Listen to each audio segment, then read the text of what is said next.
नमस्कार. महायुतीत भूकंप म्हणे दादांना सोबत घेऊन चूक केली मी. फडणवीसांना राजकारणात मैत्री आणि दुश्मनी कधी बदलेल सांगता येत नाही, पण सध्या महायुतीत जे सुरू आहे ते पाहून सगळं काही आलबेल नाही हे नक्की. महापालिका निवडणुकाचे पडघम वाजू लागताच सत्तेत एकत्र असूनही भाजप आणि राष्ट्रवादी एकमेकांचे कपडे फाडू लागले आहेत. पिंपरी चिंचवडमधील एका ठिंगेने आता राज्यभरात वणवा पेटला आहे आणि भाजप प्रदेशाध्यक्ष रवींद्र चव्हाण यांनी केलेल्या एका विधानामुळे तर राजकीय वर्तुळात अक्षरशः खळबळ उडाली आहे. नेमका काय प्रकार घडला? सध्या महापालिका निवडणुकीच्या जागा वाटपावरून रस्सीखेच सुरू आहे. पिंपरी चिंचवडमध्ये अजित पवार गट आणि शरद पवार गट एकत्र आलेत आणि त्यांचा थेट सामना भाजपशी होतोय. याच रणनीतीमध्ये उपमुख्यमंत्री अजित पवार यांनी भाजपवर थेट भ्रष्टाचाराचे आरोप केले. बुधवारी बोलताना अजितदादा कडाळले. भाजपने पुण्यात कोट्यावधी रुपयांच्या ठेवी मोडल्या. हा भ्रष्टाचारच आहे आणि त्यांचे पुरावे माझ्याकडे आहेत. 70,000 कोटींच्या जुन्या आरोपाचा उल्लेख करत त्यांनी भाजपला आरसा दाखवण्याचा प्रयत्न केला.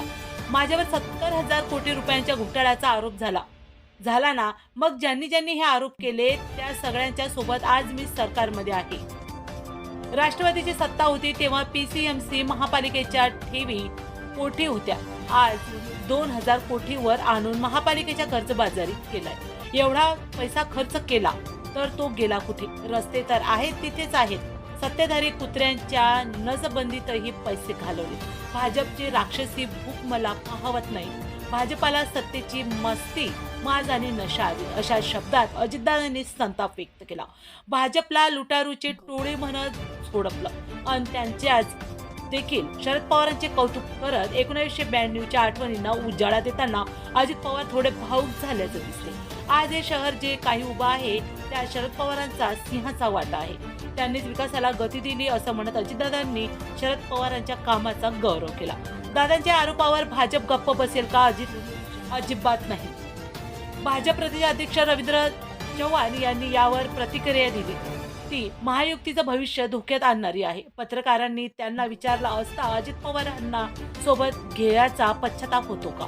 त्यावर चव्हाण यांनी क्षणाचाही विलंब न लावता कबुली दिली.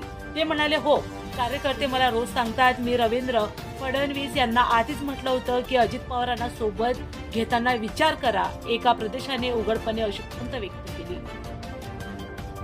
चव्हाणांनी अजितदादांच्या ब्रँडची ही खिल्ली उडवली. नाव न घेता ते म्हणाले, काही लोक एजन्सी भाड्याने घेतात.